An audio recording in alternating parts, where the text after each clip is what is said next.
What's up, YouTube? Welcome to the Good Old Texans Talk Podcast. I'm your host, Jamarcus Goodo. Now, I know the draft is coming up. I know it's been a lot of buzz around the Texans and what they're going to do it to. If they're going to draft the quarterback, or they're going to draft the Will Anderson, or they're going to trade back. I feel like locally in Houston, everybody feel like we're going to draft the quarterback. Everybody know we're going to draft the quarterback. But I feel like the national media is just throwing things out there, creating clickbait. But that's not what we're here to talk about. We're here to talk about free agency. I want to recap the free agent that Caserio has brought in, and I want to give you reason of optimism on what they could bring into the Houston Texans this upcoming season. But first, turn us up one time, Demeco. Houston Texans, what up? What up? What up? What up? What up? What up? Hey, tell the boys, shut up! Shut up! Shut up! Shut up! Shut up! Shut up! Hey, tell the folks, we here! We here! We here! We here! We here! We here! Hey, tell the boys, it's our year! It's our year! It's our year! It's our year! It's our year! It's our year! Hey, we right now! We right now! Looking at what Nick Caserio has done this offseason, he's been solid. Larry Tunsil even said he was cooking. But, not as in the big name guys. He's bringing in guys who are plug-and-play starters. And when I say plug-and-play starters, I'm not talking about guys who's only plug-and-play starters on the Houston Texans. I'm talking about guys that could have went to other teams, or no matter what other team they went to, they would have been starters, unlike the guys that he was bringing in the past 2 years. So first, I want to start off, with the biggest name, which is Dalton Schultz. Dalton Schultz is 26 years old, spent 5 seasons in Dallas. In the past 3 seasons, he caught 17 touchdowns, had over 2,000 yards. He's also a willing blocker. I'm not gonna say he's like the best blocker, but he's a willing blocker, and you have to be a willing blocker. And Bobby Slowick's scheme coming from the 49ers, so he's not afraid to stick his nose in there and block here and there. And he's always a good pass catcher, which will be vital for our rookie quarterback and his development. So yeah, big things coming for Dalton Schultz this season. I feel like he's going to have a good year. He's betting on himself, so I feel like he's going to have one of his best years. Next, Denzel Perryman. Now, Denzel Perryman is interesting. He was a Pro Bowl in 2021 with the Raiders. Last year he got hurt. He tore his labrum, which caused him to miss like the last 8 games. He's a fast linebacker, athletic, can cover, move in space, and he's a thumper. So we can get him back to that 2021 Denzel Perryman, which was only 2 years ago. I'm talking like it was like 3-4 years ago. That was just 2 years ago. So I feel like in this scheme with Demeco Ryans also being a linebacker, and so coaching him up, being there with him, I feel like Denzel Perryman is going to have a bounce back year coming off that injury. I believe it was a torn labrum. If I'm wrong, correct me in the comments. Now, next, Corey Littleton. Now, Corey Littleton has been in the league. I think he's been in the league 7 years. It's going to be his 8th year. Started 71 games with the Rams. Veteran linebacker, good run stopping linebacker, which the Texans need. 2018, he was a Pro Bowler. Also was a second-team All-Pro. Had 125 tackles, 4 sacks, and 3 interceptions. So you see, he's always around the ball. Also an athletic linebacker. Also will play special teams, so he'll be with Coach Frank Ross in that unit. So I feel like big things coming also for Corey Littleton in the role that he's going to play.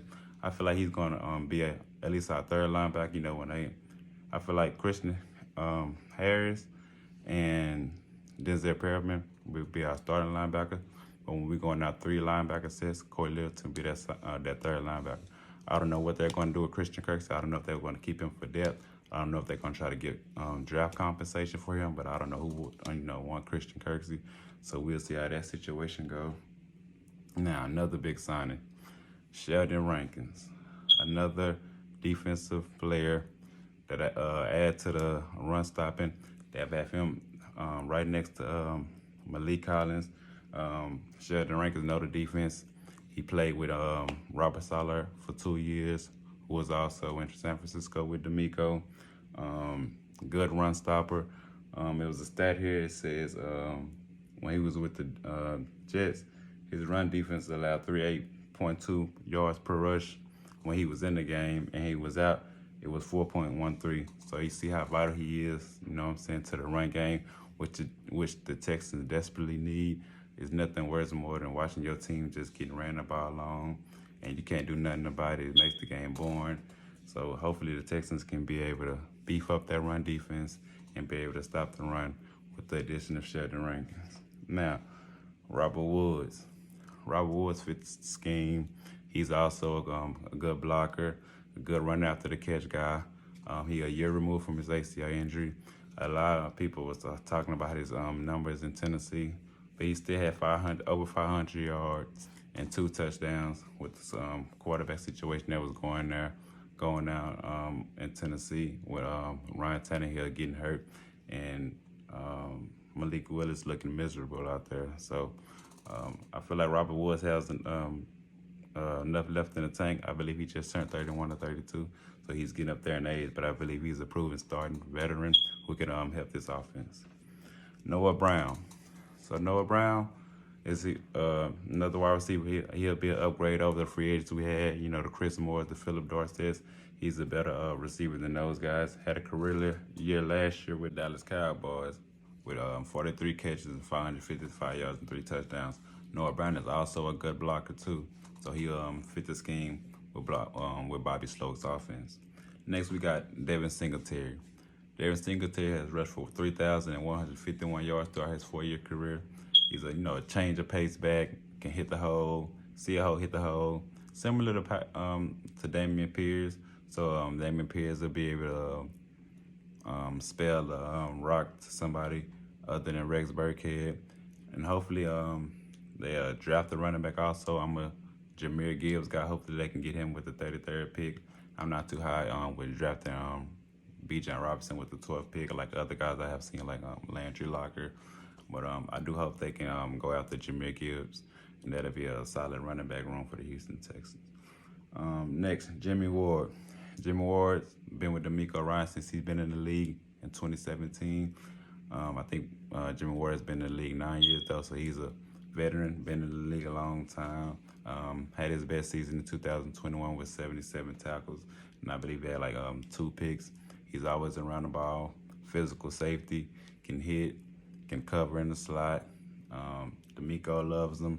So Jim Ward gonna have a good year this year, man. I feel like he got a lot to prove still, chip on his shoulder, even at 32 years old. So I'm looking forward to see him go out there and play. Case Keenum. Now, the signing of Case Keenum and with the whole free agency thing, the drafting going around now, with the 2 and 12 pick and whatever the media is talking about, they're going to draft the quarterback now. I believe Case Keenum was a signing that lets everybody know that the Texans is going to draft the quarterback. Because I don't believe they signed Case Keenum for him to play. I believe they signed Case Keenum to mentor the younger guy, teach him the offense that he's played in for several years. As Demeco said, Case Keenum is going to be basically a coach on the field. So I don't believe that he's planning to play. I believe, he's a competitor. He wants to play, but that's not what he's coming here for. I believe he's coming here to mentor the young guy and teach him the ropes and then get him comfortable in this offense under Bobby Sloak and his Shanahan-style offense that he played in under Gary Kubiak. Next, Michael Dieter. Now, I feel like Michael Dieter can be the starting center. I'm not saying that he's going to be the starting center. I'm not saying he should be the starting center, but I believe he can have a good camp and, prove that he can be starting center. He's versatile. He's played center and guard. I believe he can be I'm not saying he's Jake Brundle, but he can have like a Jake Brundle type of year that he had for the San Francisco 49ers under that offense. Jake Brundle didn't start many games before he got his start last year. He had a good year and he got him some money. I don't think Michael Dieter is going to be that type of player, but I feel like he can have that type of impact. Just plug and play, move with it, quick with his hands, can move his feet, solid in the run game, and I believe he'll be an upgrade of what we had.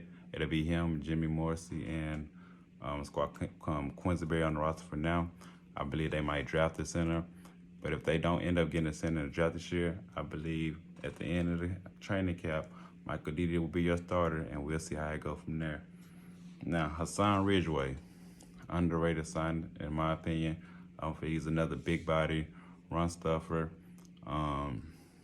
He'll be next to Malik Collins in certain situations. Could be able to eat up space, so Malik Collins will be able to get them one-on-ones. He's a good pass rusher.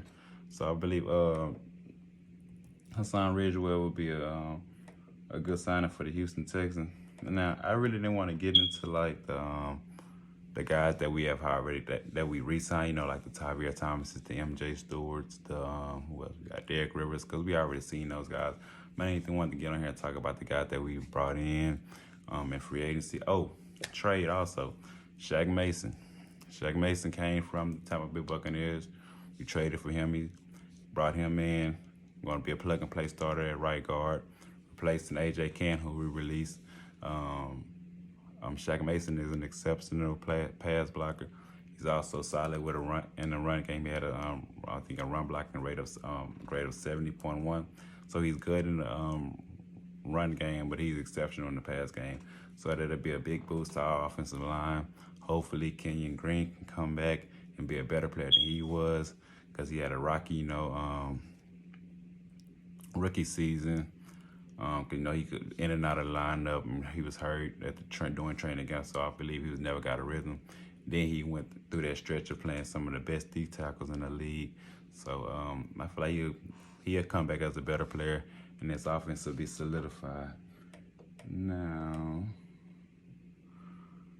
other guys like the Mike Boone, Chase Winovich, and Andrew Beck. Now, Andrew Beck, I believe Andrew Beck will be a vital part of this offense. He can block, he can catch, he can run, and that's what we need out of a fullback in this Bobby Sloak offense. As you see, how Kyle Juszczyk is now, he's no Kyle Juszczyk, but they used him in a similar way as Kyle Juszczyk. Now, with the sign of Andrew Beck, I believe that might be the end of Troy Hairston. I believe they'll let it go out, battle him out in training camp, but he just had more versatile than Troy Hairston, and he fits this offense more than Troy Hairston does. Now, Chase Winovich. Chase Winovich had his good 2 years, his first 2 years in the league with New England. Every time I used to watch New England games, he used to pop off the screen. I'm a 50 with the hair. He was always in the backfield.